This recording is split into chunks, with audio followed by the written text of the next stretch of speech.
agree. Yeah, if you agree, you come sit in the circle. It's a problem. If you think that, then you say I think also. It's a problem. Yeah, it's a problem. Hey, well, any death that is an innocent death is tragic, obviously, and even though mass shootings compared to lower scale gun deaths are incredibly rare, I think that it still is a problem that it would be preferable that it didn't happen. No, I agree. It's in a perfect society it wouldn't happen, but it's still a problem and a big issue in America right now. Yeah, it's a huge issue everywhere, especially in schools, and so many of them are happening every day from gun violence, and I'm glad that you guys also recognize that it is an issue. And to add on to that, children in America under 15 are 9 times more likely to die or get shot by a gun. Yeah, I mean, I agree with that, obviously, because it's a statistic, you can't disagree, but it is worth noting that most gun deaths don't happen in mass shootings. Most of them are in individual gun deaths, and they're concentrated in densely populated areas. So I think that while it is a problem, there's other variables involved that lead to most of the gun violence. And then also, tragically, 53% of the gun violence is from suicides, which is also terrible. And that's a separate issue, I think, of what causes that and how to prevent that. And also at a point in 2018, by March, I believe, on average, there was 1 mass school shooting a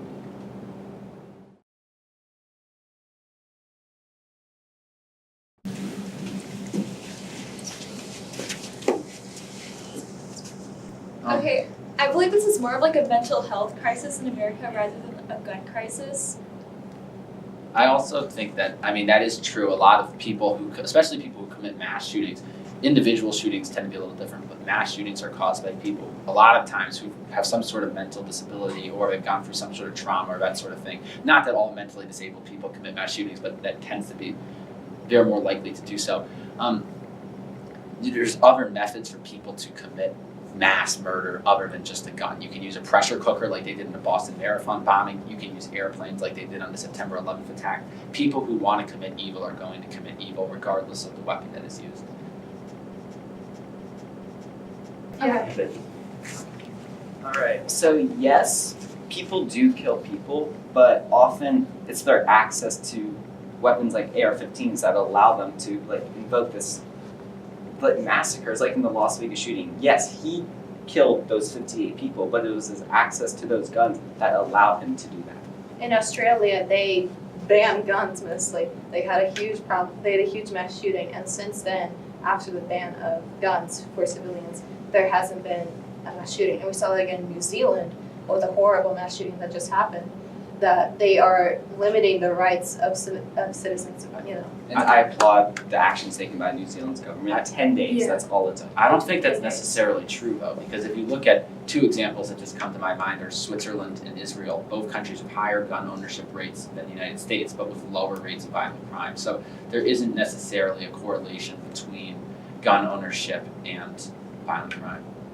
Well, one thing I want to bring in is, I believe it was France, there was a point where there was a lot of knife attacks, and because of their strict gun laws, these people did not have access to guns, and when you're in an enclosed space, what causes more death, the guns or just the knife attack? What if they used a car? What if they drove a car into a crowd? More people are killed in the United States every year with knives than with guns, I believe. And also, I mean, you're more likely to be killed since the 1990s, I believe is the statistic that I looked up. You're more likely to have been killed by either a knife, a blunt object, someone's fist than with a gun in the United States. But that does not mean that... I mean, guns are still a problem, but there's other ways to kill people.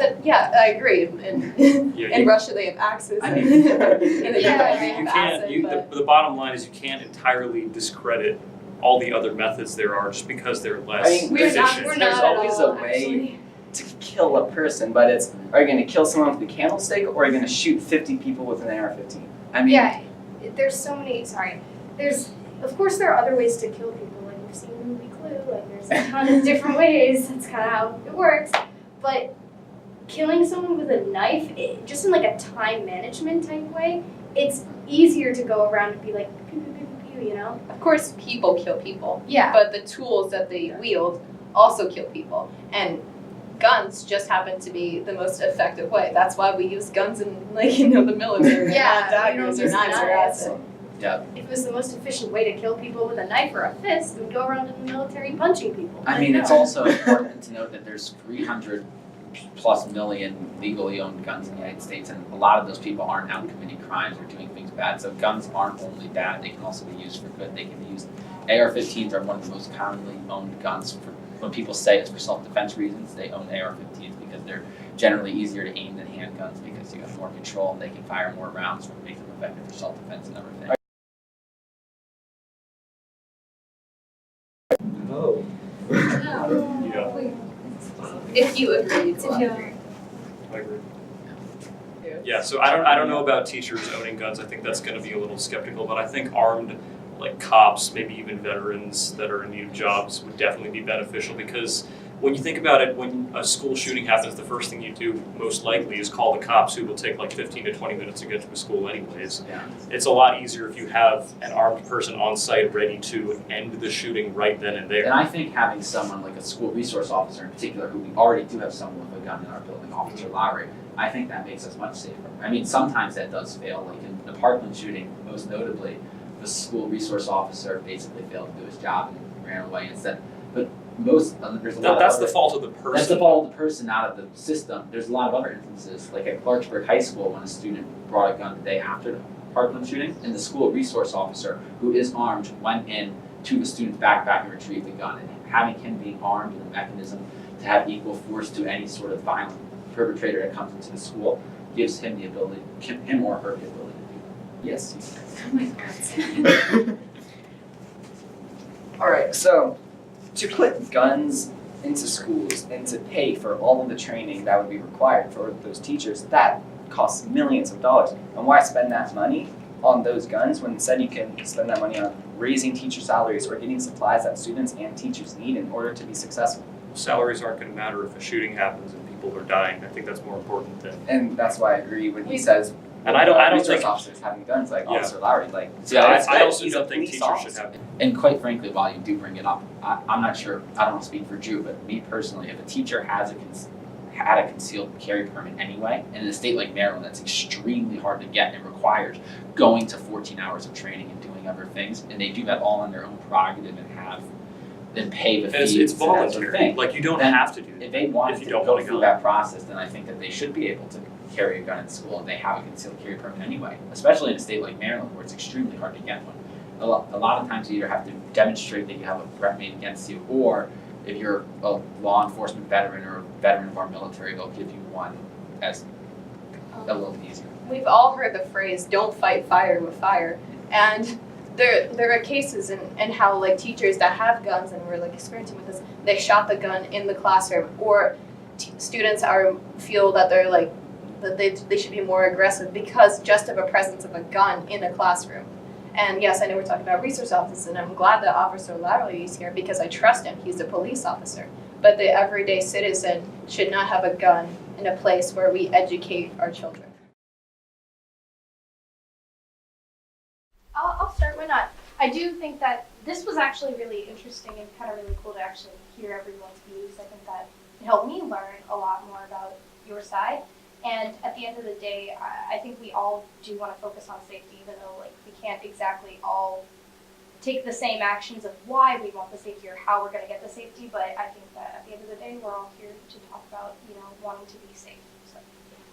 I agree. I think safety is the heart of this discussion, and I think the dissenting opinions amongst many different groups of people in the country and elsewhere, they create these kind of echo chambers where people don't really listen to each other. I think the biggest thing now, especially in a country that we were just talking about, gives power to the people and not the government, not as much the government, is to listen to each other and to not, I'm not to say to not march and to not like stand up for what you believe in, but to only do that if you're going to hear out the other side and cooperate with each other.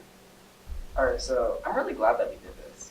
Like, at the end, like, I respect you guys, because at the end of the day, we all want the same thing. We want safe schools, we want a safe society. It's just, we have different ways of going at it.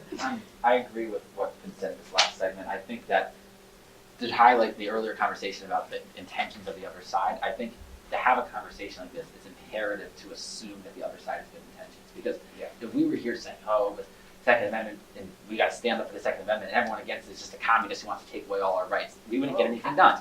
And if, I'm saying not to say that, but Yeah. the same way if you guys were to say, oh, they're a bunch of hillbillies with their guns and they don't want to do anything, that would be bad also. We have to be able to come together and assume the other side has good intentions. I'm really glad I came here today. It was really last minute because Sam just called me out of the blue and was like, hey, do you want to be in this? I was like, yeah. I hope you guys don't see us in a worse light because I certainly don't see you guys in a worse light. I love that like we talked this and like it was civil and we didn't call each other names like a lot of people try to do. And I think again we all just care for this country and for the people here. Yeah. Yeah, and adding on to that, like as I was saying earlier, like just because we have an opinion on this topic doesn't define us as a person. Like it doesn't make you a bad person if you disagree with me. And I think it's especially powerful that at our age, like we stand up for what we believe in, and we can't come together and talk like this. Yeah. Oh yeah. Yeah. Right now, hug it out. Yeah, now hug it out. Group hug. Cool. Okay. Okay. Thank you, guys.